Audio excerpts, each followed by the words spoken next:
done, bro. Wait, where you going? To watch the Full 94 podcast. Can't watch that without me. Wait up, bro. You know Full 94 is my favorite show. Winning.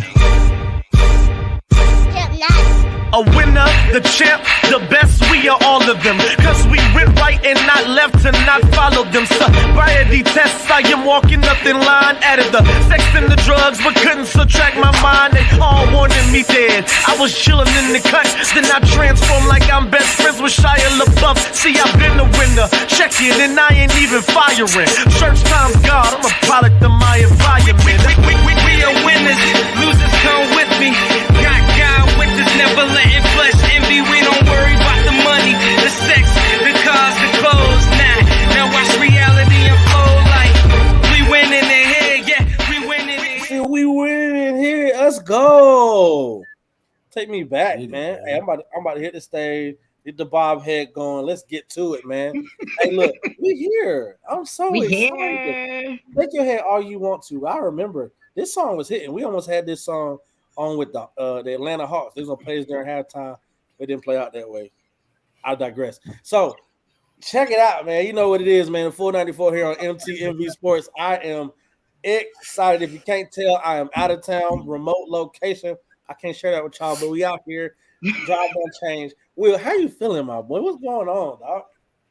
I'm trying to live my life like Paul Pierce. And go to websites with sketchy females. I get that. Yeah, that makes sense. That's not like we popping. No, we're working. We're working. You got dinner reservations after this? What we doing? See what's going on with you. How you feeling now? What's up? Welcome back. Yes. Hi, guys. I missed you. Yes, you were missed for sure. You know how it is. You like my shirt, guys? NBA I got this at the summit that I was at in Atlanta. It was a free giveaway for us, so I figured I'll just wear it on the show today. Hey, shout out to Autumn Johnson. Hey, girl. Yo, shout out to C Family. Hi, Auntie. Oh, I love it. I love it out here in the streets, bro. Look, check this out. And the crazy thing is, I tried to do that last summer, like try to get on the little circuit or whatever. You know when you think you're nice in 2K when you're doing like my gym and my player, and then you face some dudes that do it for real. Yeah. I was like, man, I'm about to go in here, but they don't even about to know. Somebody about to draft me. I beat a ranked player once. It was just trash. Did you? I beat the dust out that boy. And you know me, when I'm playing, I'm talking like mad stuff. And he was he called me OG, and I kind of lost it. And then I just went crazy in the fourth quarter, and that was it. Like I can do it. I can do that, and I can do Madden. I'm cool with that. I'm cool with that. Yeah, no, I'm not. I ain't big on the Madden, like trying to be cool. Like I could play and I can beat some folks, but I seen some Madden players that just it don't make no sense, man. You know what I mean? That's how I paid my rent in college. Bro. What's going on, taking man? the boys' money up there. Oh, got to at that point. What you got going on, man? How you feeling? I'm chilling, man. I'm feeling good. What? You said you on vacation. Where you at? I wish I was on vacation. It's a business trip. So vacation, I got business today, tomorrow, Wednesday, Thursday, Friday, Saturday, Sunday vacation. So I get back Wednesday night and I gotta wake up the next morning and drive down to PCB. So I'm excited, bro. Honestly, just the way it's moving. We ain't been on vacation in a good minute, so you know what I mean. Definite blessing. But right now we business. Shout out to the team. You know what I mean? But we what we're here to talk about. We're here to talk about. One thing to talk about right now. You know exactly what that is. That is the NBA Finals. Denver Nuggets, Miami Heat. 3-1 Denver leads. They're playing the game. We're getting ready to play the game as we speak right now. Tell me this straight up. Will, I'm gonna start with you, bro. Do the Nuggets close it out tonight? I don't know because Tyler Hero back. Oh my God. Oh God. Oh. After last game, with the way that the Nuggets bench played, I can't tell you that they don't. Julius might actually be right this time in 2023. their bench is played. Yeah, their bench has played ridiculously great. They outscored the Heat bench, which I mean, the Heat bench is a staple. You ain't getting as much as you want from Jimmy or Bam right now, so it's kind of up in the air. If the Heat win, they can possibly extend it if they go back to Miami. But right now, Denver looking like they might be the real deal because apparently Jokic is better than Shaq, according to a lot of people, which I don't. Look at the Tyler Hero, boy, cut up, boy, Kentucky's finest. What's good? Tyler Hero about to drop 50. The way they're talking, which makes no sense, but okay. But check this out. So coming into the beginning of the game, they're going through the pregame, the questions, interviews, whatever. They interview Spo. Spo says, "Look, I don't even know if he's gonna play tonight." These are his words.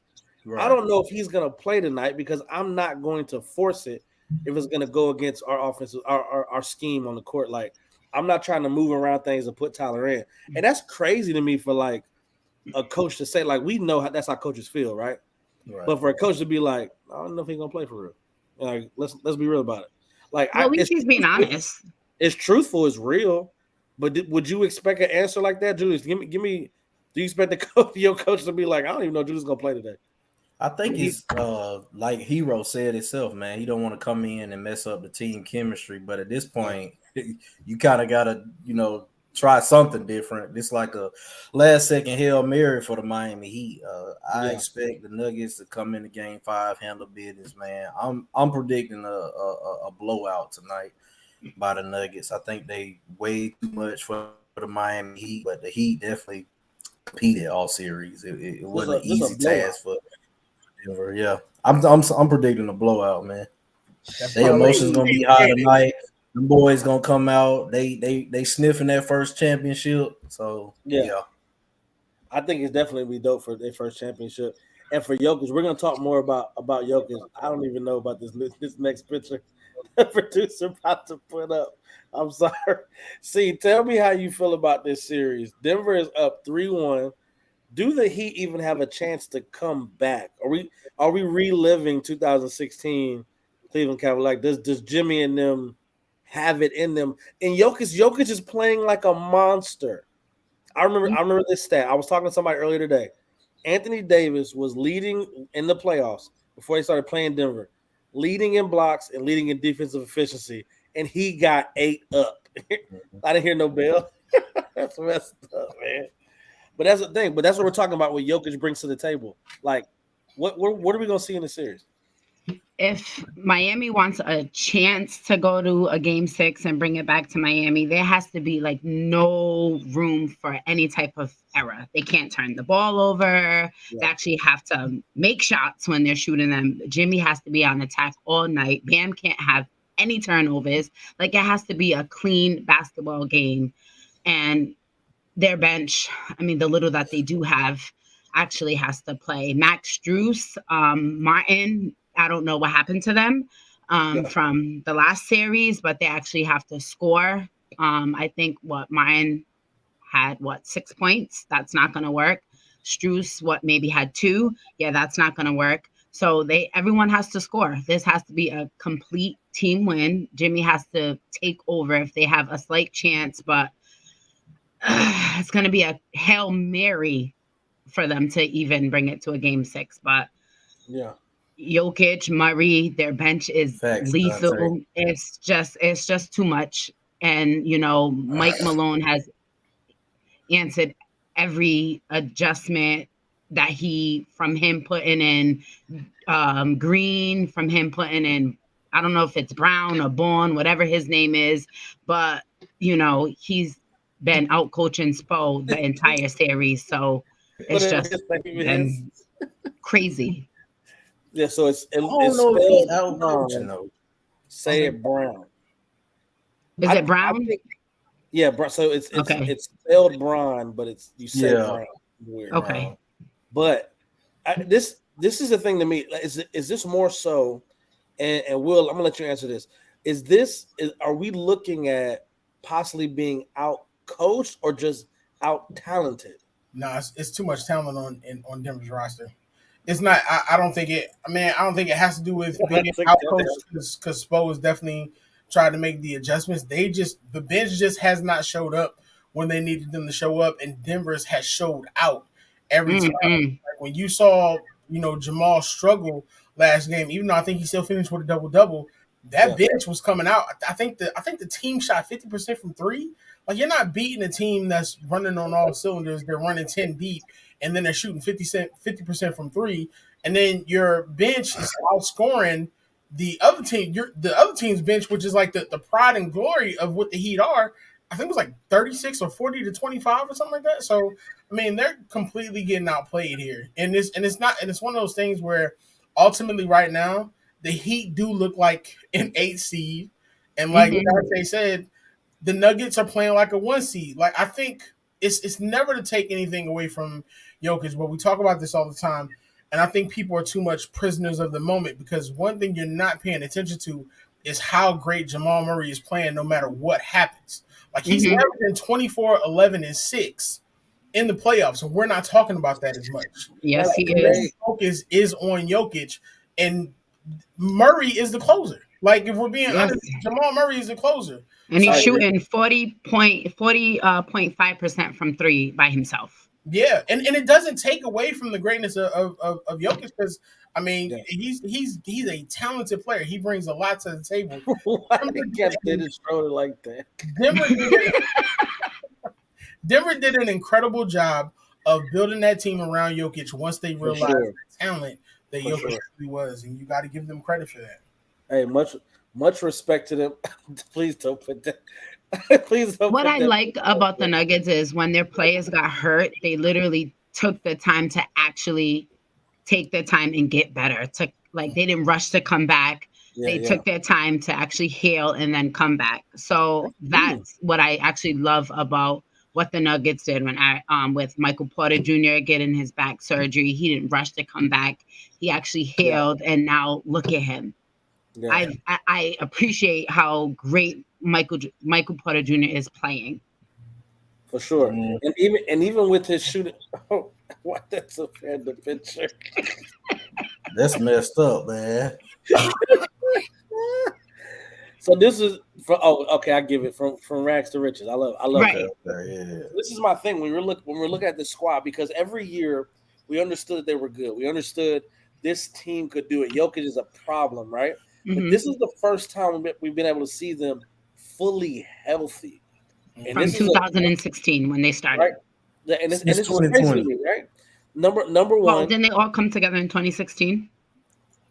They was healthy in the bubble. Oh, yeah, right? It wasn't. Yeah, you're right. I give you that. I thought Michael Porter Jr. didn't. He was playing.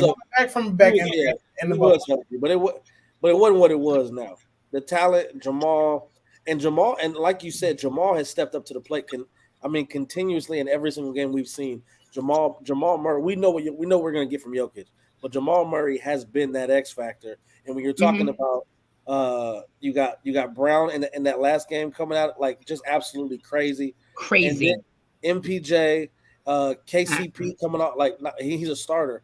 But you're looking at just this team and what they can bring to the table and the pieces that they have. Aaron Gordon put together. Like, Jude, tell me about this.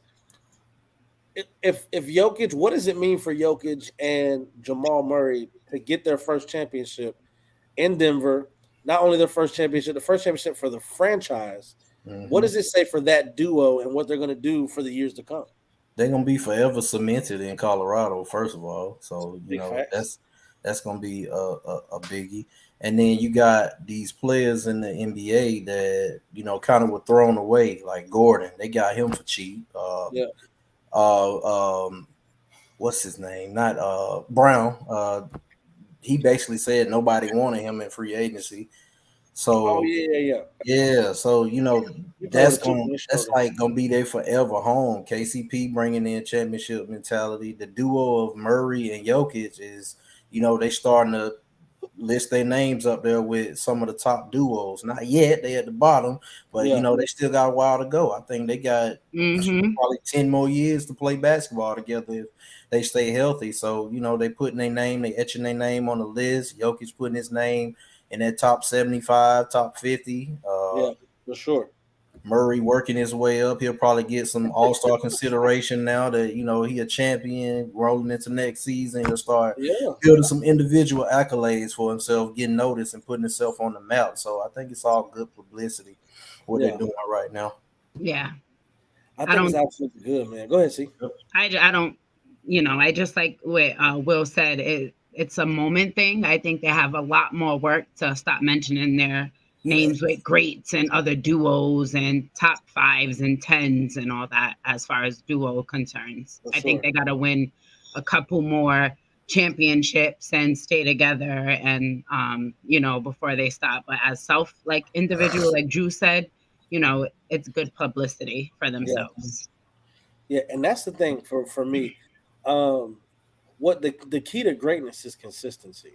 Mm-hmm. That's what we're talking about. We understand you can do it. People have peak seasons all the time. I can name off a bevy of names that had peak seasons but didn't continue to do that. They kind of fell off, right? So I always cement greatness with consistency. So for me, when I'm looking at a Jokic or a Jamal Murray, you guys are nice. And like this crazy thing and what you guys are doing right now in this playoffs and this finals, how you guys are going to win this ring. I do believe they're going to win it. I do believe they close it out tonight. But what they're doing to me is this is great. Can you do it again? Right. That's what greatness is going to be. But can you do this again? Can you recreate this? Can Mike Malone keep this team together and go and run it back? Number 1 seed in the West, win a championship. Second runner-up or first runner-up. What was the second? First runner-up to the MVP, 2-time MVP.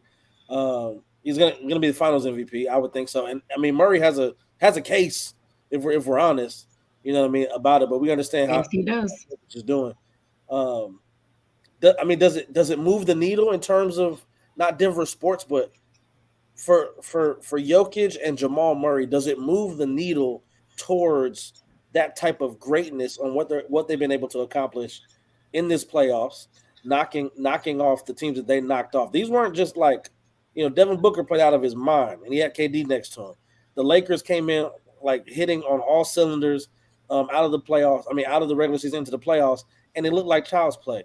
Like the teams that they were able to knock off and put is like they're looking super, super well and well put together. Does this move into the next 2 seasons, 3 seasons? Are we looking at the king of the West right now for the next 2 years? Will, I like the faces you made, so I'm gonna come to you. Talk to me.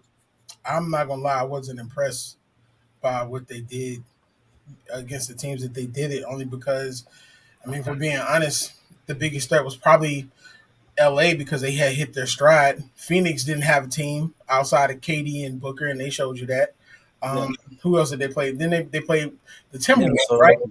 Come on, really? Rudy Gobert? That's what we're talking about? Like, no. Like, I'm not about to do that. Like, he doesn't, and I understand, like, people are going to be like, oh, it's hate. No, it's not. Like, we've seen teams have stronger runs against much stronger teams. I need to see them do it against teams that are much better built, and it's not their fault. Like, that's just kind of the way the West was this year. But it's the one of the reasons why I always say you cannot be a prisoner of the moment. You have to understand what it is. Are they having a great run? Yeah, they're having a great run against the competition that they're playing, and you can't take that away. But I can't be like, oh, yeah, they're all-time greats because, like, you deuced out Rudy Gobert in, like, 4 games. And, you know what I'm saying? Like, it don't work like that. My question I have is for Miami.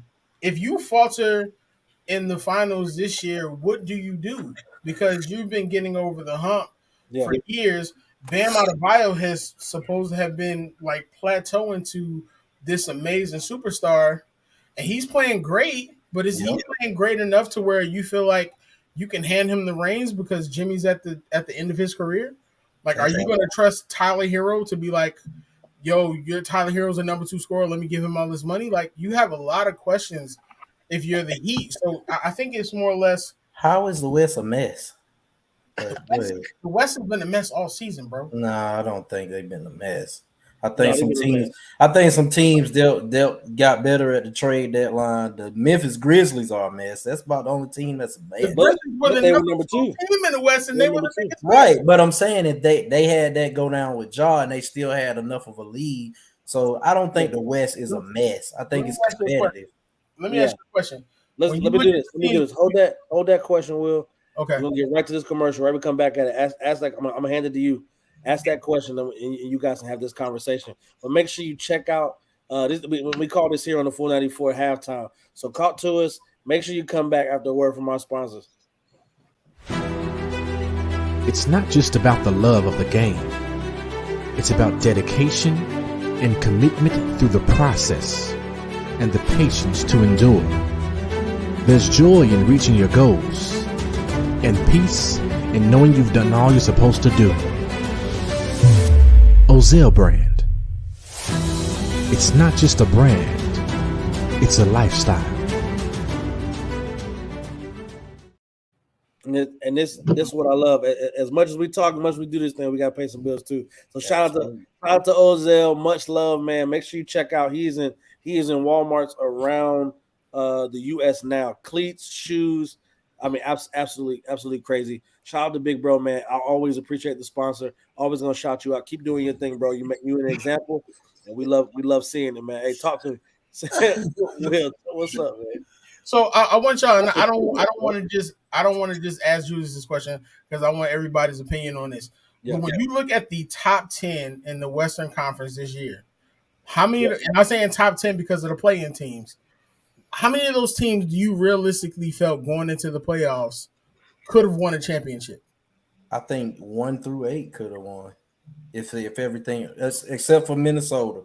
I didn't take them seriously, but 1 through 7, my bad. I seriously said they got a possibility of winning the championship if things fell in their way. So Denver, Phoenix. You want to read them off? I didn't write Denver off. I can read them off if you need me to read them off. Memphis, Denver, Memphis, the Kings. 4 was the Nuggets. I didn't think the Clippers were going to win. No. I mean, 4 was the Suns. In order, it was Nuggets, Grizzlies, Kings, Suns, Clippers, Warriors, Lakers, Timberwolves, Pelicans, Thunder. Nothing under 7. I thought 1 through 7, with the exception of the Clippers, because they weren't healthy. But before they got hurt, I took them seriously, and I thought they would go a long way. I don't know if I totally agree, but I don't think it's far fetched either. 2 through 5. What you think, Will? 2 through 5 wasn't winning no championship. That's the Grizzlies, the Kings, the Suns, and the Clippers. The Warriors, I would give you, but they couldn't win a game. They couldn't win a game at home. But the Kings, they couldn't win a game on the road. If the Kings could have got past the Warriors, I think they could have got to the finals, bro. I don't think so, only because the Kings didn't have enough offense. Mm-hmm. They weren't gonna have enough offense. Sabonis was not who he was in Indiana. But nobody else is gonna guard Sabonis like Draymond and Looney, bro. You don't have to guard Sabonis like Draymond because Sabonis is not going to show up all 4 games for that. The fact that I'm saying he wasn't himself, bro, but he would have got off against anybody else. The only teams that realistically you could say could have went to the championship was the Lakers, the Warriors, and the Nuggets. The Warriors you technically have to put out because the Warriors they couldn't win on the road. So I can't say the Suns didn't have a shot though. The Suns had no team though, Drew. Say they beat the Nuggets, they would have won out. They would have beat the Lakers because Kevin Durant. I can't really say that because the Lakers played 8-9 deep. Lakers have trouble with good guards, bro. The Lakers have trouble with big guards. No, I get that, and I agree, bro. But you ultimately are looking at, so Chris Paul got hurt. You're ultimately looking at Kevin Durant and Booker having a shootout every night. That wasn't going to happen. So when we say the West is a mess, the East is too, right? The East was a mess, honestly. I just want to know because they be saying read them off, Will. Read them off. I'm sure you got it right in front of you. Because if you're being honest about it, the East was literally just a crapshoot this year because there's no way we were all just kind of like, oh yeah, the Bucks are going to lose to the AFC. It was the Bucks, the Celtics, the Sixers, the Cavs, the Knicks, the Nets, the Hawks, the Heat, the Raptors, and the Bulls. Technically, we weren't really even counting the Heat after they lost the play-in. So you're literally looking at 4, 3, 2, and 1, and we're not counting the Cavaliers. So I give them 3 teams. I thought the Celtics, 76ers, Celtics, and the Bucks. Yeah, right. 3. That's really all I thought. Like the Cavaliers essentially were the Memphis Grizzlies of the East.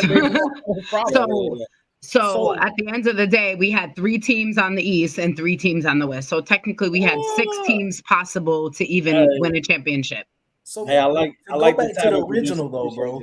I think the Miami Heat, I guess they think the answer is Damian Lillard, which would be a great ad. If they got Dame Lillard, they'll definitely have to probably package out Heroes, Strus, and Vince. Everything. Yeah, you got too much to get Dame. Too much.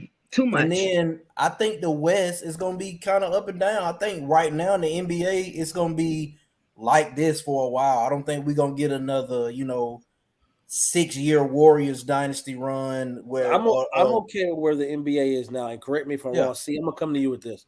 I like where the NBA is right now only because I like duos. I like people. I like the Kobe and Shaqs. I like the Tony and Timmys. Like I enjoy not the big 3, but I would love to see PG and Kawhi compete for a chance. Like the fact that we have not got the best out of that team has been crazy to me. And that's about that mess that we're talking about in the Western Conference. But where the NBA is now in terms of the next couple of years being the years of the duo, are we looking at the West kind of taking over in terms when we get to the finals? You still have the 76ers, Celtics, and the Bucks, and then teams will get better, Cavaliers, Hawks, but it depends on the moves they make. You got to make good moves in the offseason to be competitive. That's just NBA science, right? See, where are we looking at in terms of the NBA in the next couple of years where we're just going to see duos? Are we going to see teams try to make a big 3 and do it because, maybe we can't get over the hump? We don't know where James Harden's going to go. People kind of count him out, but he led the league in assists last year. Like, he's still a solid player. You know what I mean? I know, Will. I know. But he's still a solid player. Where he goes, we'll make decisions. You know what I mean? And I don't think we're going to see big 3s anymore. I think we're going to see duos more. Come on now. I just don't think they're just not working. KD, James Harden, Kyrie, that was a failure. Then where else was it? Then it was James Harden. Who else? Then what? Ben. Well, he was over there in the Nets, right? So clearly that didn't work either. So then we have the duos, JT and Jalen.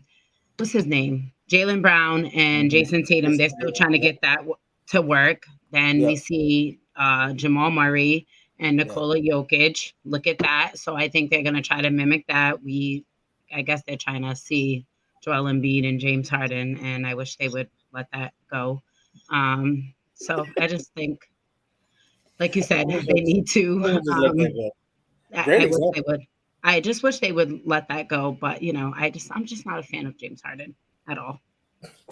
Keep going. They're trying to get Bradley Beal.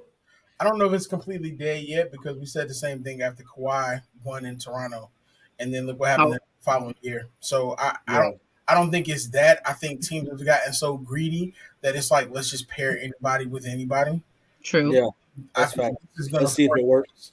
Right. This is going to force teams to literally look at 1 through 12 and be like, okay, who fits, who doesn't fit. Let's have the right team because benches during this year's playoffs have literally been the unsung heroes of the playoffs. I mean, you look at what Miami was able to do throughout the Eastern Conference playoffs. You look at what Denver was able to do. You look at the people that LA bought off the bench throughout the playoffs. You look at what the Golden State Warriors couldn't do during the playoffs. Golden State basically played a 5-man game almost every game because they didn't have enough. So I think you're going to start seeing people look more and be like, okay, what do we need here? How do we do this? What's going to happen here more than anything? But I don't think the big 3 is going to go away. I think you'll probably see less of it. But there are certain instances where some of those duos need to be split up too. Like whether you see our big 3 didn't work. Was it a big 3 or whether you want to admit it or not? I mean, AD, LeBron, and Russell. It's time. That's not a big 3. I understand that, but that's what everyone was making it. I think they call everything a big three, but to me, a big three is three players that are like closer to their prime than out of their prime. That makes sense. Like, that makes sense. I didn't really call James Harden a big three because I knew James Harden was hurt, but they were close. Him, Kyrie, and KD. Wade, Bosh, LeBron, that's definitely a big three. Respect. That's a big three. I mean, yes, it is, but to me, I just say big. So you don't think that didn't work? What do you mean? Russell, what you agree with? First, what you agree with, and you don't. Westbrook didn't work. Yeah, we know my. Okay, we know that. Yeah, I thought you were talking about Chris Bosh, LeBron, and that definitely Dwayne Wade. Okay. I would say, wait, that worked. Yeah, I don't. But I think. I personally think two good stars or all stars and surrounded by role players make a better balanced team. That's why I like that 2020. I am so. Look, if I put on Magic, Worthy, Kareem, I'll give you that. Right, this is just solid, and they're doing what they're doing. This is me, right? I'm put. Will, you can appreciate this. I put on my GM hat on 2K. I go crazy with these things. All types of scenarios, do whatever. I am a firm believer in a guard and a forward. I really like anytime I play. I'm like, I need a solid guard off the perimeter. I need a other person I can do a pick and roll with. I can put him back to the basket. He's a monster in the paint. Like, I need that, and I'm Gucci. Like, I need nothing else other than that. Good role players. I need a solid point guard, solid solid small forward, and a solid center who's getting me rebounds and putting up defense. Like, you don't got to be a 20-point scorer, but when you're talking about putting these teams together, what like two guard sets have we seen like really win championships and that be a proven formula? The Warriors, the Pistons, the Warriors. The Pistons did it in 2 iterations. Say it again. The Pistons did it in 2 iterations because I'm saying a proven formula. Like with the Golden State Warriors, you need a Draymond. Clay and Steph ain't winning by themselves. Like when you talk about Detroit, I don't agree with that. They had solid defense. When you talk about Isaiah and Joe, definitely I get it. But is it proven though? But that's why I don't think it's a. I think we got it misconstrued. I don't think it's a big 3. I think it's a big 2.5. Okay. Players like that are going to come in, and this is literally. I'm being honest. This is how I work in 2K GM, and I'm unbeatable, and I know how it will work on the outside. You have 2 main players. Your third player is ultimately a utility player that can come in and sometimes give you 20, but they're guaranteed to do that dirty work, and they're guaranteed. That's the player I need. So when you look at Magic, Kareem, and Worthy, as great as Worthy was a utility player, but he was scoring you and he would do you in various balls. When you look at the Pistons. The Pistons had a number of players. They had Isaiah, they had Dumars, but then you had Vinnie Johnson come in. Like, you have a number of different players, so you don't technically need the reason why the big 3 was horrible is you look at KD, Kyrie, and Harden. They all need the ball. There's nobody who's going to play off the ball. When you look at the Heat, Bosh played off the ball. So while his stats did go down a little bit, defensively, Bosh was a monster. I remember Toronto Bosh. Bron or Wade. Love Toronto Bosh. If Bron or Wade missed the player coming in, Bosh was answering that. Bosh was getting those blocks. When you look at the Warriors, like you said, you got Draymond, but the Warriors also had Iguodala, who would come in and lead when they needed. Hey, let's quickly just give a caveat to Sean Livingston in that midi game, bro. I ain't never seen somebody. This is when I was just a fan. I was just a fan of LeBron. Lakers wasn't doing nothing. We was out of the playoffs. I was like, I'm rooting on LeBron and the Cavs. What I'm telling you, I would watch Sean Livingston shoot over every single guard they put on that man. Nightmare, bro. Like, dude, turn around and hands here. He's like, bro. Sean was supposed to be Sean was supposed to be like the next superstar coming into the but league. he that injury.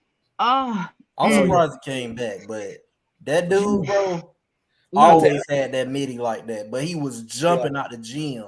Yeah, and this is also the thing too, because Dante's last comment kind of speaks to it when you're talking about the health. What do we always say here on 494? The best ability is availability. You are not on the court. It is hard to be able to play together and get rhythm, get consistency. Like what you've seen from the Denver Nuggets and what they've done this season is consistency. People coming in and out, but the core, when you're talking about, but that's what they were saying in before the game today, that they could be as dominant as they can be, as they can build as to what they want and go as far as they can, as long as their core is healthy. For you have to understand the hierarchy. I had an argument with my uncles earlier because my uncle was like, "Oh, you're not a Sixers fan." I was like, "Bro, you stupid." So ultimately, the Sixers, when they had Ben Simmons, Jimmy Butler, and Joel, that was a better big three than what they had with Harden. The reason why? Joel was the number one player. Everybody knew that. Jimmy would come in and do his thing. Ben was the utility player because Ben got to be the third scorer, which is why a lot of those inefficiencies that Ben had, you didn't notice it because he was playing defense and he was playing lower than what he normally does. You have to have that third player. You don't need three superstars. When you bring in that third superstar, that's $25 million that you essentially wasting that you could spend on your bench, and you can run 8 or 9 deep each game, and you're not doing it. Like that's why I always say it's prisoner of the moment. And Denver kind of gives you that old school feel because they kind of take you back to them early 98, 99 teams that will have 9 or 10 players on the team, and you'd be like, you look at Jeff Green. Jeff Green could probably be a starter on somebody else's team, but he coming off the bench playing defense. Yeah. Like let's be honest about it. Jeff Green is essentially an Andre Iguodala player who can literally start for you and be the anchor to your defense. Like Denver came out and did that. It all starts with the front office. If the front office is not there, you're not going to have it. I don't care how many superstars you bring into that team. That's why when everybody was like Phoenix, I was like, yeah, Phoenix is going to be good, but ultimately it's going to be a shootout. Devin Booker is not going to give you this great defense every game, and KD literally is going to have to shoot the lights out every game, and it's not going to work. I think Phoenix should have kept their team, man. I don't think they should have broke the team up. I get you getting Kevin Durant, but I personally think with that old team, they would have ran the Nuggets out of the gym, man. Oh no, bro! When you got a chance to get somebody like KD, you do it. You figure out the rest afterwards. Hopefully it worked out. Bridges is on his way to being a superstar. You essentially could have had Devin Booker and Mikal Bridges for the next 10 years. But that just goes to say what he wasn't doing that. Let's not But you gotta let him get out of his shell and do it. But this is what we was just saying when we was watching the New York Liberty game. Yeah, that JJ does not fit. Is crazy. Yeah, you're right. Into New York Liberty, no matter how. Make sense because you have two extremely good playmakers. Like it's crazy to me that JJ ain't getting what she getting in that system. That's a whole other conversation. And once the Denver Nuggets win this thing, it's gonna be all WNBA anyway. But make sure you're ready for these conversations because New York Liberty should be better than they are, and they don't make no sense to me whatsoever. I don't understand it. Oh, look at that. Hey, I love it. I think it's a reactionary league now, man. So when the Nuggets win, I think teams gonna spend all offseason trying to get better. They're gonna definitely try to bring in trades. I'm expecting Bradley Beal to be moved this summer. I'm expecting Jordan Poole to be moved this summer, Rudy Gobert and Karl Anthony Towns to be moved this summer. So watch out for the next big three. I really think that going to the Warriors, man. Ant in the Sixers jersey. Ant? That'd be crazy. I want to see Ant in the Sixers jersey. Yeah, he ain't leaving Minnesota, bro. I think Ant, Joel, and Tyrese. That'll be unstoppable. I don't disagree with you, but he's a Timberwolves. Like he's that team. He locked in. Supermax. They probably extend whatever players move.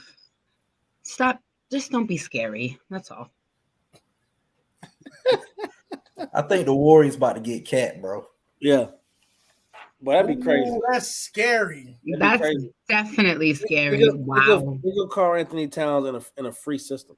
Get rid of George. Guys, make sure everyone votes for WNBA All-Star. Maybe Clay. Hell. Big fact. All I know is Chris Paul better not be a Celtic. I don't know where Chris going. He ain't got different contender. Oh, I felt that, but he just better not be a Celtic. Shout out to something, bro. I don't know how I feel about that. Chris Paul. I know, y'all. I know because you would hate it. Shout out to Rob Pelinka. I would love it.